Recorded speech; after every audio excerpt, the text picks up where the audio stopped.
I don't know who needs to hear this, but when I saw this video, I knew I had to react and share it with y'all.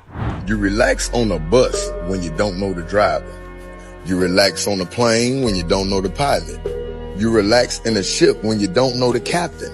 So why you don't relax in life when you know that God is in control? Fear and anxiety are common feelings we all have and the natural responses to the problems and the frustrating situations that we all face.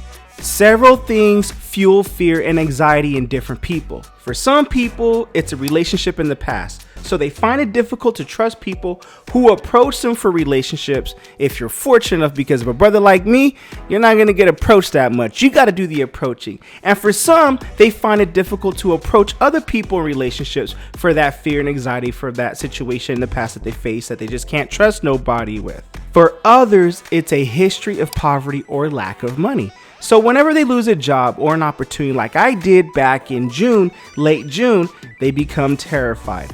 All these and many more valid reasons are why people constantly live in fear. We can go about my situation later on, I'll touch on that, but I want to go into the powerful message in this video.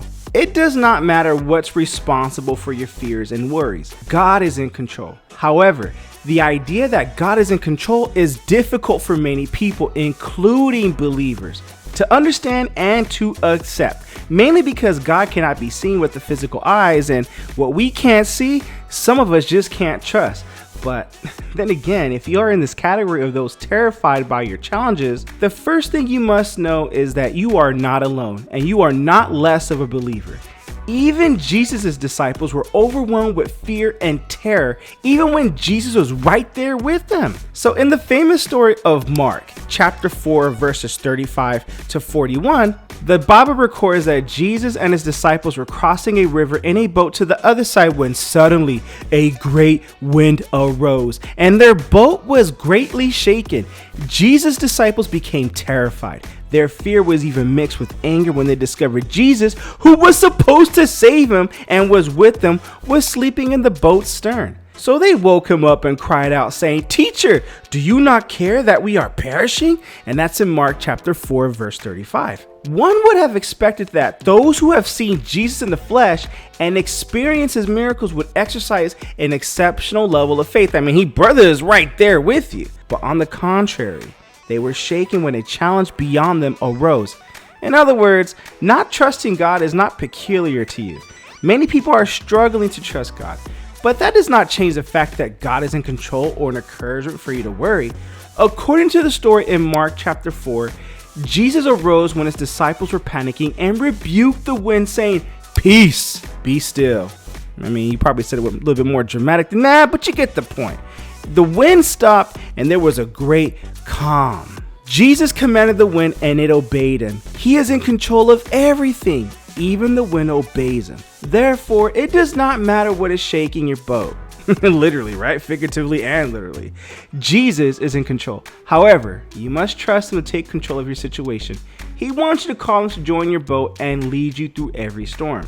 Above all, have faith in him, knowing fully well that he is the master of the universe and is in control of everything. 1 Peter chapter 5, verse 7 says, "Cast all your anxiety on him because he cares for you."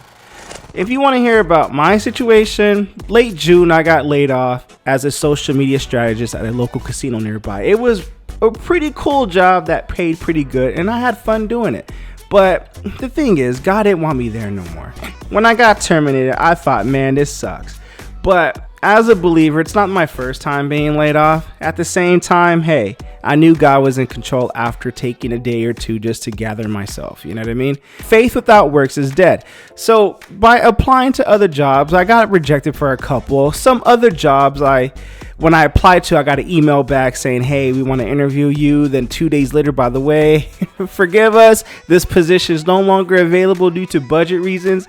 It's like, all right, Lord, where do you want me to go? So long story short, found a better job with a better schedule. But yeah, I had to do the work, but I also had to put my trust in God that he knew what he was doing. So when I saw this video, I felt that this was a great message to convey, not only because it resonated with me, but also it might resonate with you. I'm an author of 4 books, links in the description. And if you like the content I'm throwing up, You know what to do. Don't forget to like and subscribe to this channel. And if there's any other content or any other clips you want me to react to, by all means, send them over, comment below, let me know. Thank you again for watching. Until next time.